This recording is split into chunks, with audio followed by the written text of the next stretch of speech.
What's this weird scary childhood memory you didn't realize the seriousness of until you were an adult?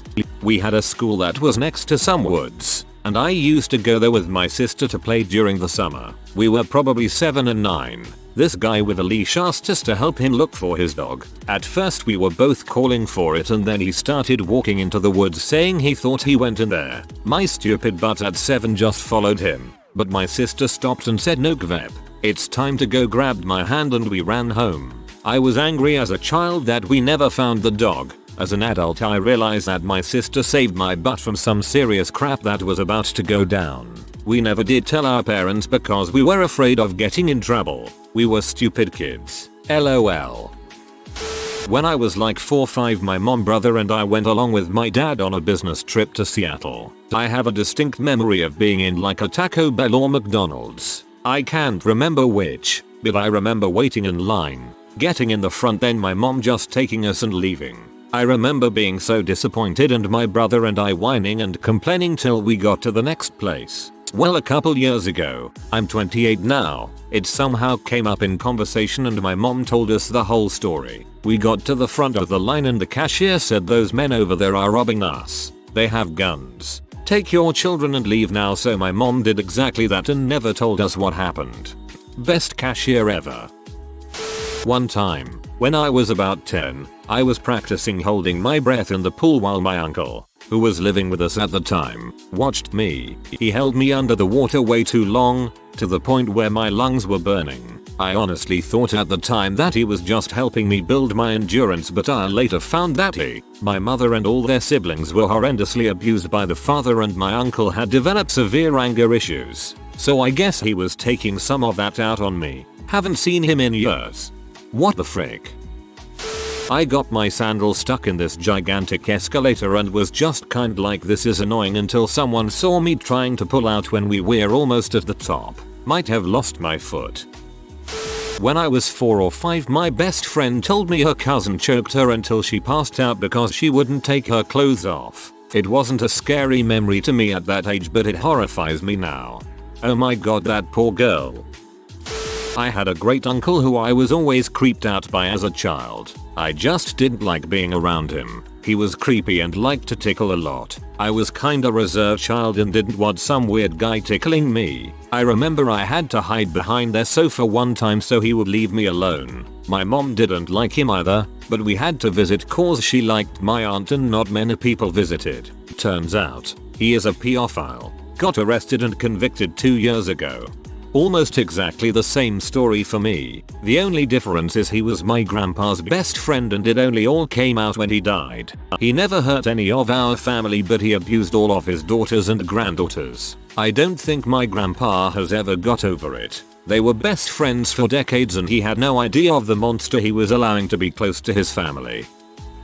My brother and I were in the garage. I was very young, maybe 3 or 4. He was 2 years older than me. He was practicing swinging this bat around. I walked behind him because our kids are effing stupid, and naturally he hit me with the bat on the back swing. Blood was coming out of my nose, and I was just starting to wail. I could see my brother through the tears. The look of panic on his face. At this point though, it was still just a terrible accident, and it should have been chalked up to that. But that's not the scary part. The scary part is that my brother, now facing me, clutching the bat with both hands, still a look of panic on his face as he was trying to get me to stop screaming. He realized there was no consoling me, so he took the bat with both hands and he hit me across the face with it, again, before he ran out of the garage without looking back. Years later my brother was facing an assault with a deadly weapon charge that he was swearing up and down to all of us that he was not guilty of. It was all a terrible mistake.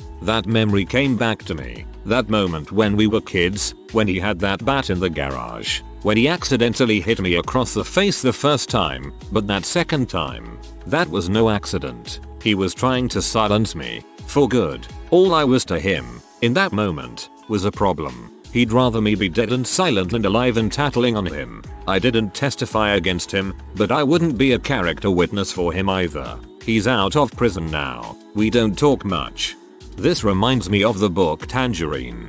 A boy is blind and his parents tell him it was because of staring at the sun, but then one day he has a flashback and remembers his brother blinding him by spraying paint in his eye. Read that book in middle school and it fricked me up for a good week. For a while, in about 2nd grade, we had a bus driver who drove really strangely. He often took different routes, and once he tried to get the bus down a really narrow lane and it got stuck between a building and a tree, and we all had to get out and push. But the kicker was that one day he forgot to drop off me and my friends. He just completely missed out neighborhood, the last area on his route, and went on to pick up kids at the high school. My 2 friends and I were too scared to speak up. We were sitting in the back seats until a high schooler yelled, "Hey, there's a bunch of little kids back here." The driver cussed a blue streak, peeled out of the HS parking lot, probably without half his next load of kids, and drove us home. All our moms were hysterical, since we were like an hour late, and this was long before cell phones. I told my mom all about the adventures we had with this guy driving, and the next day we had a new driver. Of course, he had been driving around for weeks, drunk, with a school bus full of kids. I remember waking up on our couch and being very bothered that I had been taken from my nice warm bed but too sleepy to say anything. My mom and dad were in the next room screaming at each other, and then mom came to me crying and telling me not to fall asleep. I passed out, woke up laid across the back seat of my papa's truck in the dark with my mom crying in the front seat and my aunt holding me crying.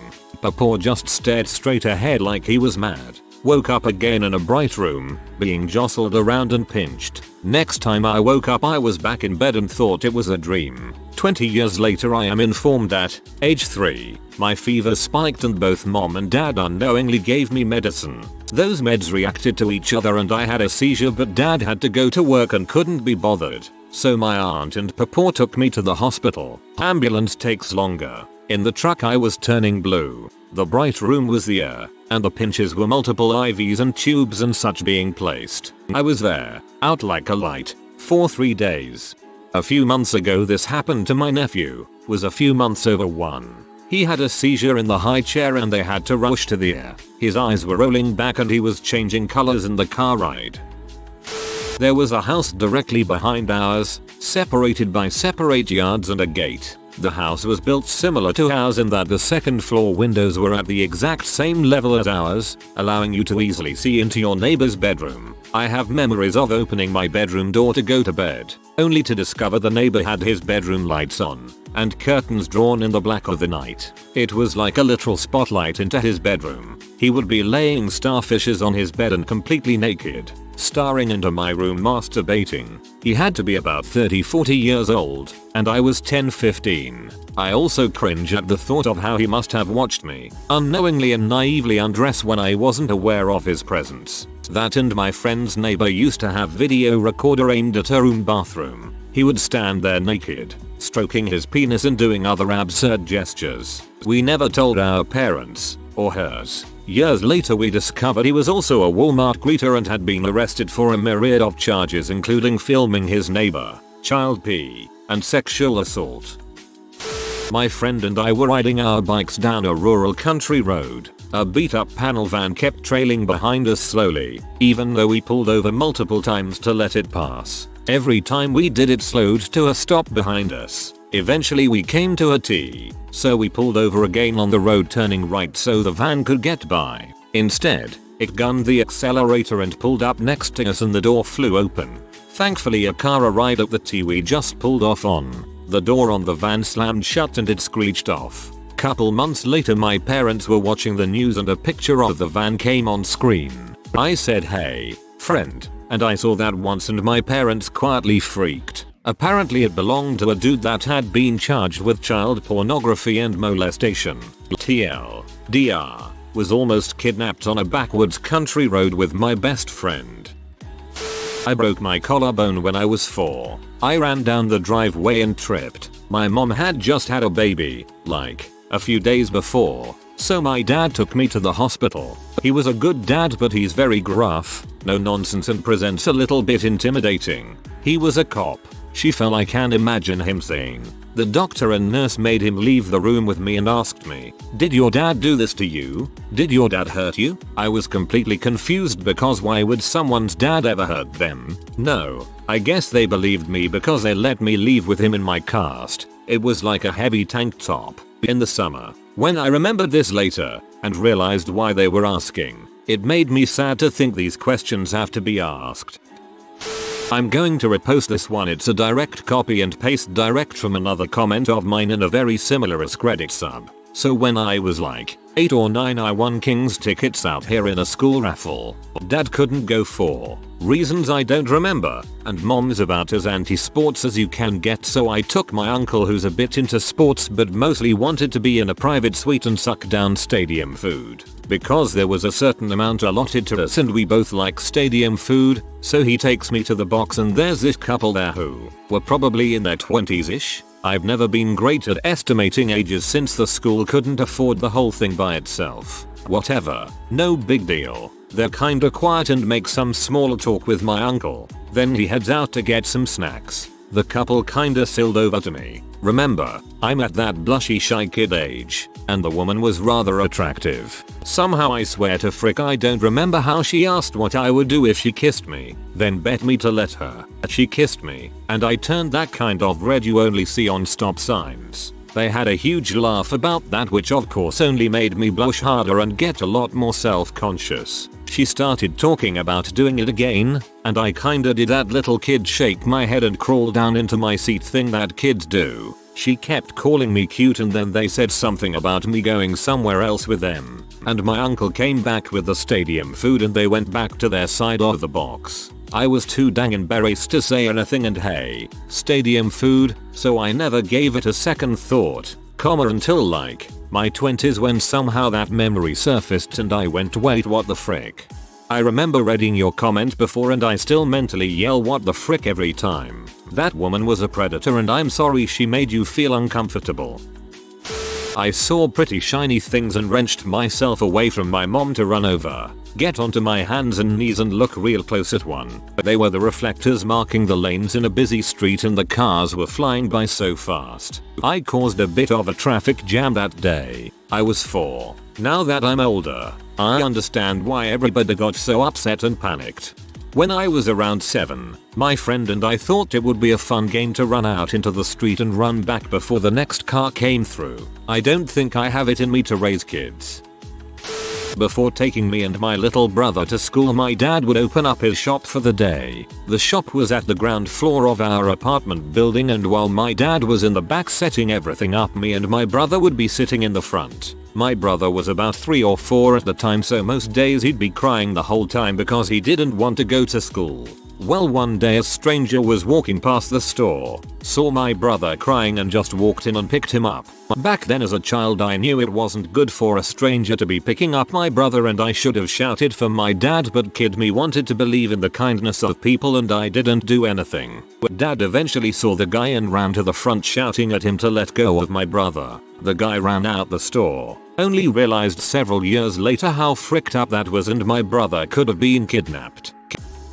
I was maybe 14 or 15, so not childhood but teenage years, but me and my dad walked into Home Depot, looked around and found no one. Thought how lucky we were gonna be when there was no line at checkout. Finished our shopping 20 minutes later. Walked to the self-checkout registers because there weren't any cashiers. Walked out and was greeted by multiple police officers with rifles. Dad tells me it's just a training exercise and not to worry about it. About a week later my dad tells me that actually someone was holding employees hostage after their robbery attempt failed in the gardening section of the store. This one made me laugh. Just the image of you happily shopping while the entire store is being held hostage.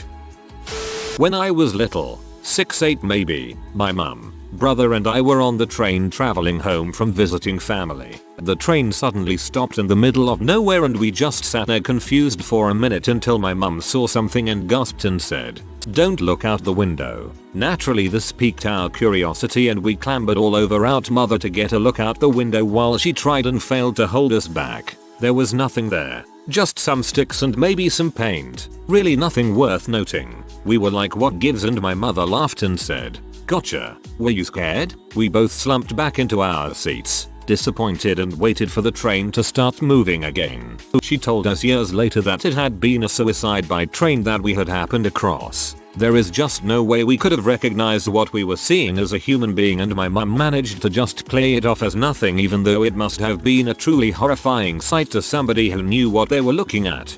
Quick thinking on your mom's part. When I was in grade school, I walked from my house to school every day about a mile. On my walk was a homeless dude that I would always stop to give my vegetables so my mom would think I ate them.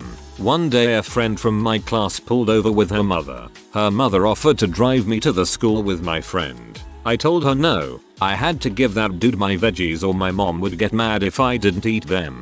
Also, I know now I could have just tossed them, but I'm a dumb kid. So her mother gets really pushy and is insisting I get in the car, but I just continue on my way. That was the last time I saw that friend. I was little and we weren't super crazy close or anything, so I didn't think anything of it. Later in life I thought about her and asked my mom if she remembered the girl. Turns out her estranged drug addict mom kidnapped her and no one was able to find either of them. We lived close to the Mexico border, so they think she left the US. My mom freaked out when I told her the story and was also kinda mad I used to give my veggies to a homeless dude.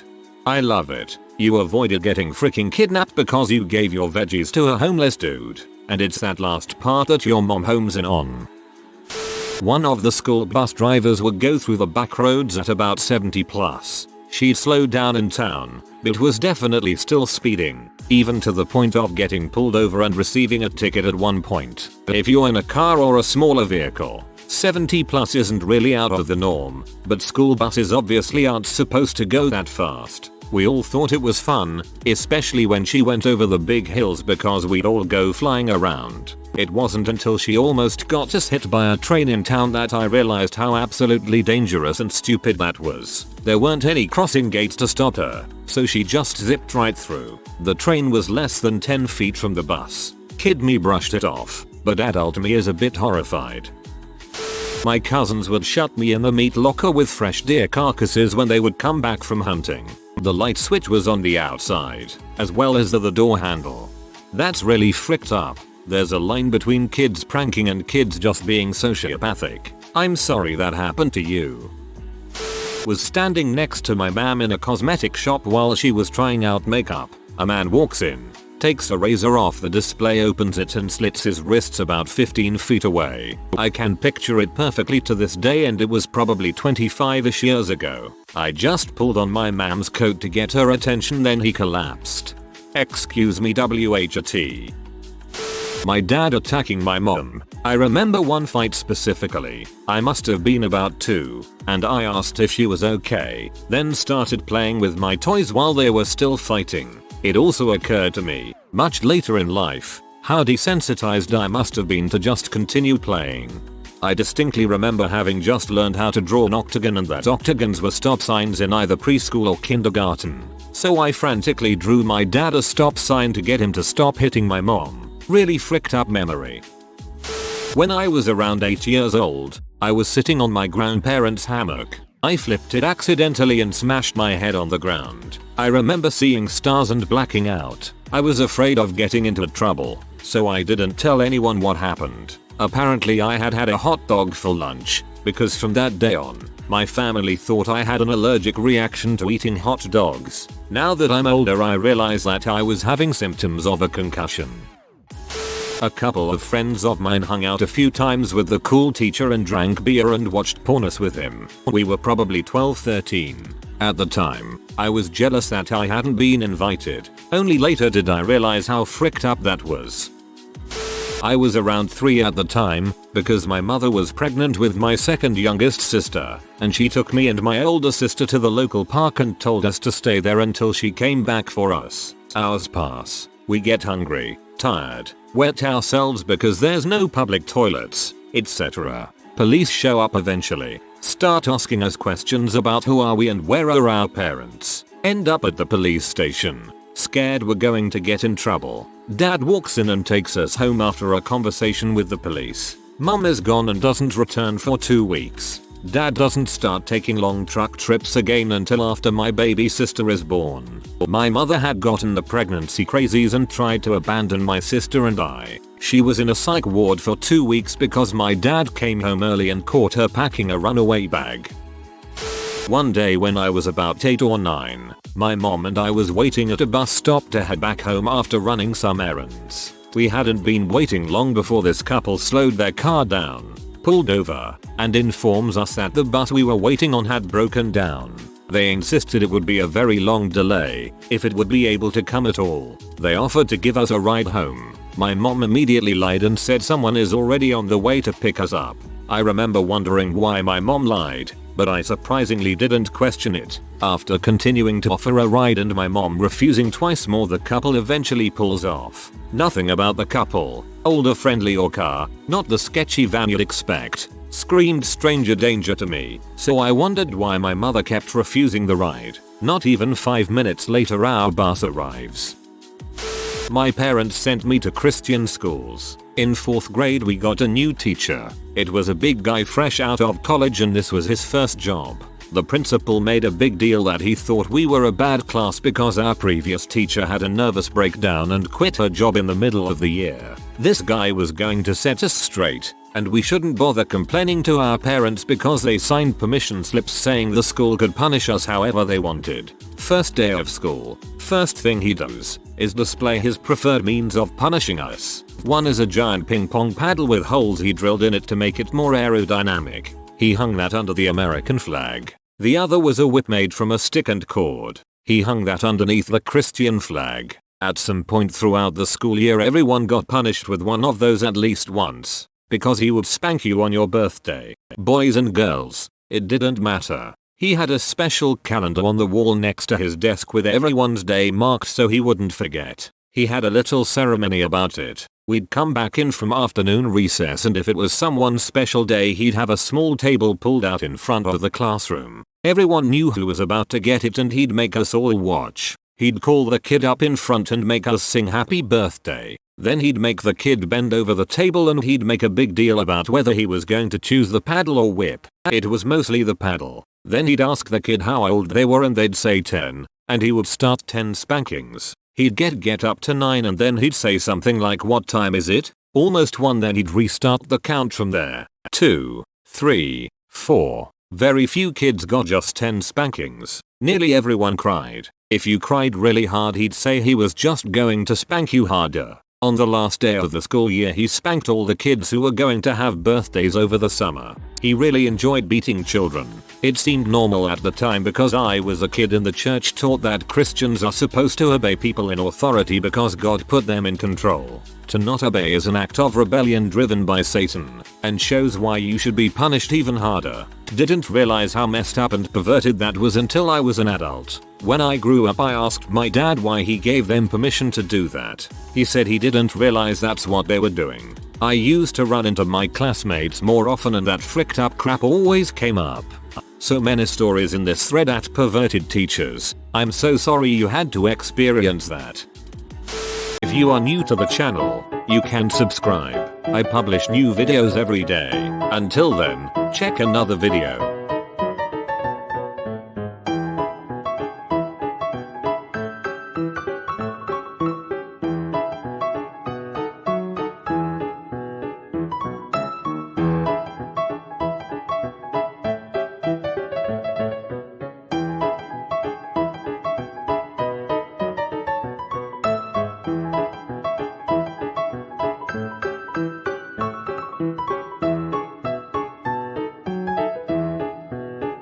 Bye for now.